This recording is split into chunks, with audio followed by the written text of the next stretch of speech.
Salam, hər vaxtınız xeyir olsun, hörmətli tamaşaçılarımız. Efirdə təhsilə dair verilişidir. Xoş gördük hər birinizi. Bugün biz Ömər Xəyyam dərshanələrindən danışacağıq və studiyamızın qonağı da Ömər Xəyyam dərshanəsinin direktoru Azər Paşayevdir. Azər müəllim, xoş gəlmişsiniz, hər vaxtınız xeyirli olsun. Çox sağ olun, təşəkkür edirəm, hər vaxtınız xeyir. İlk öncə istərdik ki, kursunuz haqqında ümumi məlumat verəsiniz. Deməli, məlum olduğu kimi Ömər Xəyyam dərshanələri bizzat abituriyent hazırlığı ilə məşğul olan bir o istiqamətdə ixtisaslaşmış bir kursdur. Deməli, biz artıq 5-ci ildir ki, fəaliyyət göstəririk. Bizim hal-hazırda bugün fəaliyyət göstərən Əhmədli və Nərimanov filiallarımız vardır. Fürsətdən istifadə edib hal-hazırda belə deyək də, dərs ili yekunlaşmaq üzrədir. Və bizdə təhsil alan digər kurslarda, digər özəl fərdi yerlərdə təhsil alan, hazırlıqda iştirak edən bütün şagirdlərə öz uğurlarımı arzu edirəm. Və inşallah ki, onlar bu il öz valideynlərini sevindirərlər Allahın köməkliyi ilə. Və ümumi kurs haqqında yeni ətraflı biraz məlumat verim mən sizə. Deməli, biz keçən il 2 filialla fəaliyyət göstərirdik. İndi inşallah yeni üzümüzə gələn 2015-2016-cı dərs ilində artıq filiallarımızın sayı 6-ya qədər çatıbdır, belə deyək. Hal-hazırda yeni açılacaq filiallarımız bizim Xırdalan, Yasamal, Buzovna, bir də Respublikanın kənd rayonlarından Zaqatalada yerləşəcəkdir. Yəni, ümumilikdə 2015-2016-cı ildə biz 6 dənə filialdan fəaliyyət göstərəcəyik. Bizdə necədir sistem? Deməli, bizdə 8, 9, 10, 11-ci sinif şagirdləri təhsil alırlar. Təbii ki, 11-lər, bir də daha eski illərdə, yəni öncəki illərdə uğur əldə edə bilməmiş, yəni əvvəlki illərin məzunları belə deyək, onlar da. Yəni, belə deyək, bizzat yaş məhdudiyyəti yoxdur. Yəni, hər kəs bu hazırlıq kurslarından faydalana bilər. Şərtlərimiz nədən ibarətdir? Deməli, bizdə günün ikinci yarısı dərslər başlayır. Dərslər normalda 4-ün yarısında başlayır, axşam saat 9-un yarısına kimi davam edir. Biz keçən il, belə deyək, bizim hər sinifdə də 8-10 nəfər, belə deyək də, qruplarımız 8-10 nəfərdən ibarət olur. İndi inşallah ki, biz növbəti dərs ilində bu problemlərlə bağlı müəyyən bir yeniliklər eləmək istəyirik. Çünki oradakı problemlər nədədir? Mən problem deyəndə, sinifdə 8-10 nəfər uşaq olanda bu uşaqların normalda biz onları seçirik. Yəni, yaxşı oxuyan şagirdləri bir qrupda cəmləşdiririk, biraz ortaları bir qrupda cəmləşdiririk. Amma istər-istəməz biz bu illər ərzində müəyyən, təbii ki, istər təhsil sektoru olsun, istər digər sektorlar olsun, orada hər il bir yenilik mühaqqaq olunmalıdır və hər dəfə də əgər iş varsa, orada bir müəyyən problemlər var. Yəni, İnşallah ki, bu il hansı yeniliklərə biz imza atmaq istəyirik. Genəldə gerçi bizim personal da dedi ki, Azər müəllim, bu şəkildə biraz çətin olur. Məsələnin məğzini mən indi izah edəcəm, nədən ibarətdir? İstər-istəməz, istər sinifdə 10 nəfər uşaq varsa, bunların, deyəlim, biz A qrupu düzəldirik, həmin uşaqların güclü deyərək, nə qədər güclü olsalar da bu uşaqların mühaqqaq o fərqli fənlərdən bir dəngəsizlik müşahidə olunmaqdadır. Məsələn, deyəlim, bu 8 nəfər uşağın 3 nəfəri, 5 nəfəri riyaziyyatı çox yaxşı bilir. Deyəlim, riyaziyyat dərsində bunlar uyuşurlar bir-biri ilə.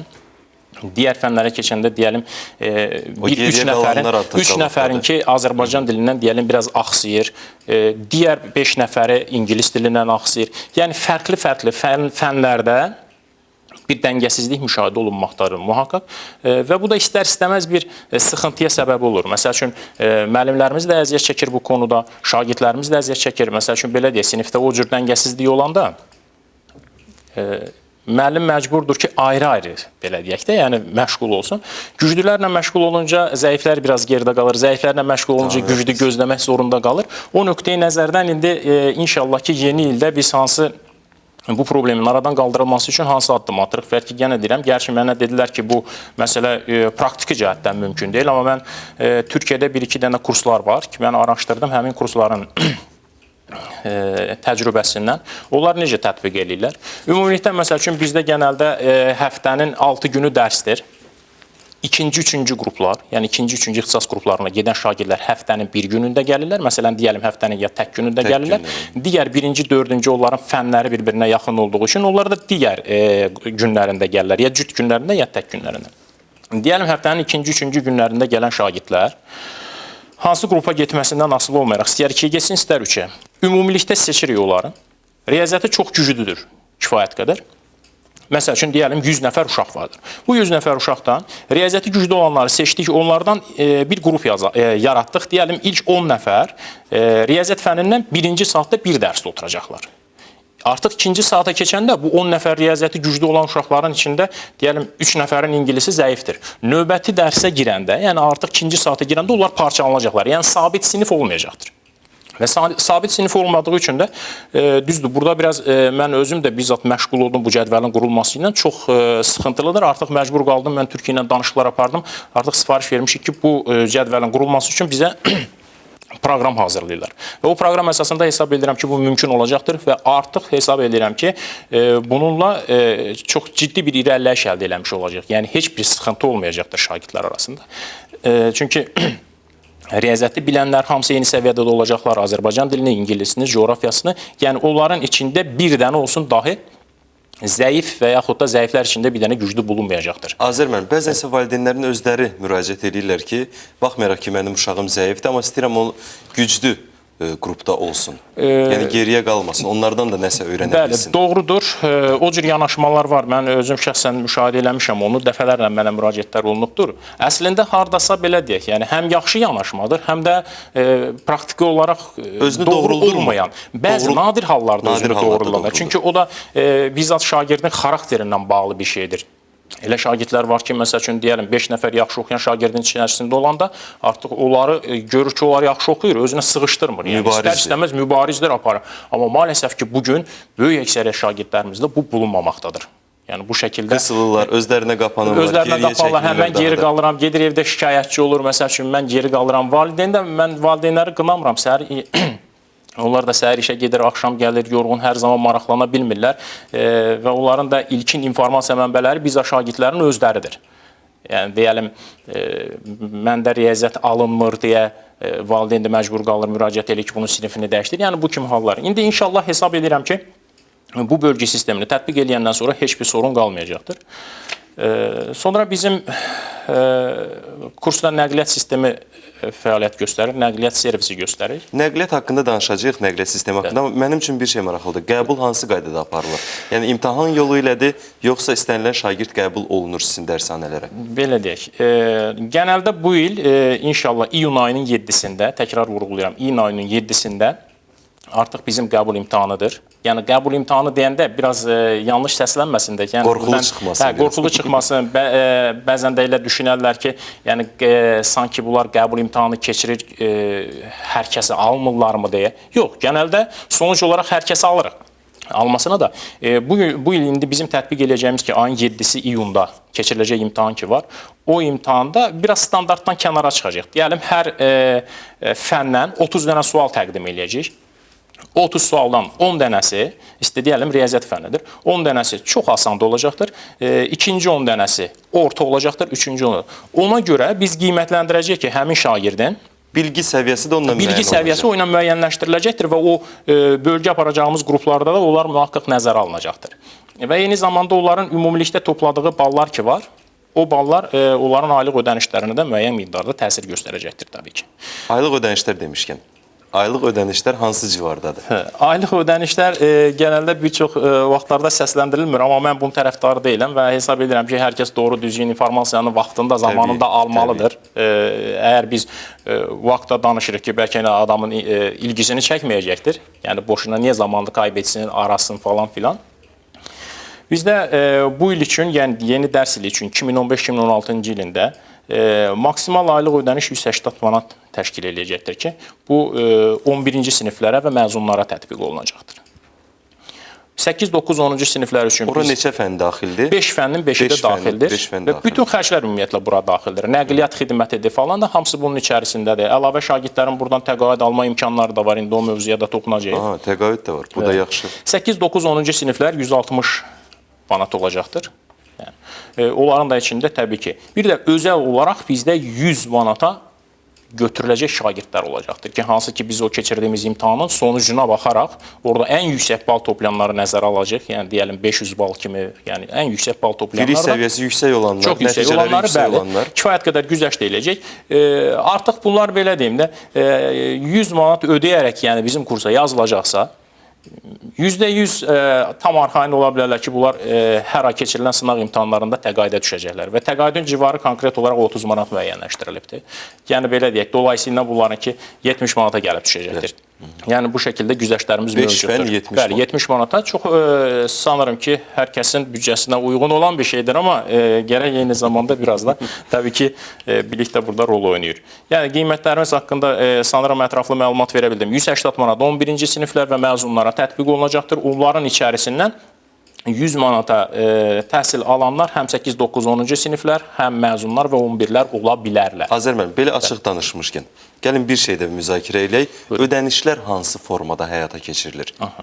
Hər ayın əvvəli, yoxsa yarım illərə ayrılır? Aydındır. Normalda bizim yəni fəaliyyət göstərdiyimiz dövr ərzində heç belə deyərdim, bir dəfə olsun biz 3 ayı, 5 ayı ödənişini öncədən almadıq. Təbii ki, qeydiyyat aparılır. Deyəlim, imtahanı keçirdik, şagirdlərlə bizim belə deyək, müqavilə bağlamaq ərəfəsinə gəldik, müqaviləmizi bağladıq ilkin etapda, yəni yay devri ərzində. Müəyyən bir miqdarda behlərini ödəyirlər.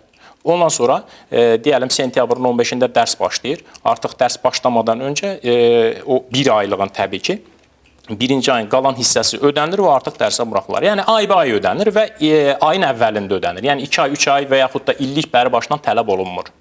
Eyni zamanda bu il biz belə bir imkan da sağlayacaq valideynlərimizə ki, indi olur da biraz məlumdur, sıxıntı olan ailələr var ki, bəli, sosial problemlər falan olanlar. İndi məlum məsələdir ki, bugün bankların göstərdiyi xidmətlərdən hamı istifadə edir. Bol kartdır, albalı kartdır və bu biz şagirdlərin aylıq ödənişlərinin albalı kartla, bol kartla olsun ki, indi danışıqlar gedir digər kart növləri ilə də, yəni nəqdsiz ödəniş sistemində həyata keçirmə imkanları olacaqdır. Gəlin qaydaq nəqliyyata. Bu da maraqlı məqamlardan biridir. Bu da belə deyək də sizin Ömər Xəyyəm dərshanələrinin özünə məxsusluğudur. Nəqliyyat xidməti necə göstərilir və hansı şagirdlərə göstərilir? Yoxsa ümumiyyətlə hamıya göstərilir nəqliyyat xidməti? Nəqliyyat xidməti bizdə göstərilir konkret olaraq bizə 5 fəndən yazılan şagirdlərə. Yəni tam olaraq 5 fəndən. Bir şagirdin nəqliyyat xidmətindən istifadə etməsi üçün mühaqqaq 5 dənə fəndən bizdə iştirak etməsi, yəni bizim öyrəncimiz olması lazım. Yəni 4 fəndən, 3 fəndən gələrsə, yəni genəldə biz 3 fəndən, 4 fəndən almıyoruz. Amma istisna hallar mövcuddur.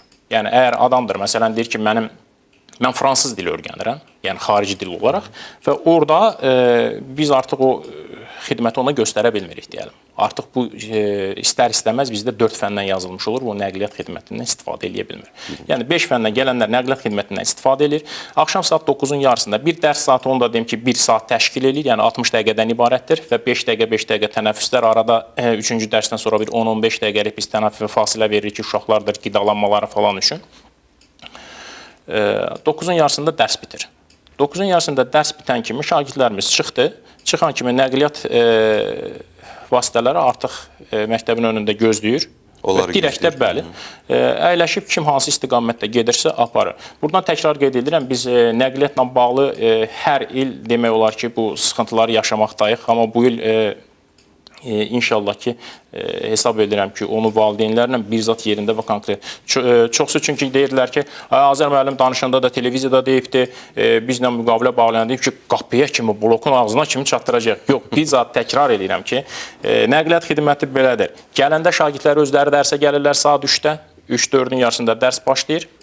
Geri qaydanda ki, axşam saatlarına təsadüf edir. Hava qaralır. Onun üçün nəqliyyat xidmətini biz göstəririk və aylıq ödənişin içinə daxildir. Onun üçün əlavə heç bir vəsait ödənmir və yaxud da mən nəqliyyat xidmətindən istifadə etmirəm deyib aylıq ödənişində heç bir güzəşt oluna bilməz. Çünki biz onun üçün ayrıca bir ödəniş almırıq.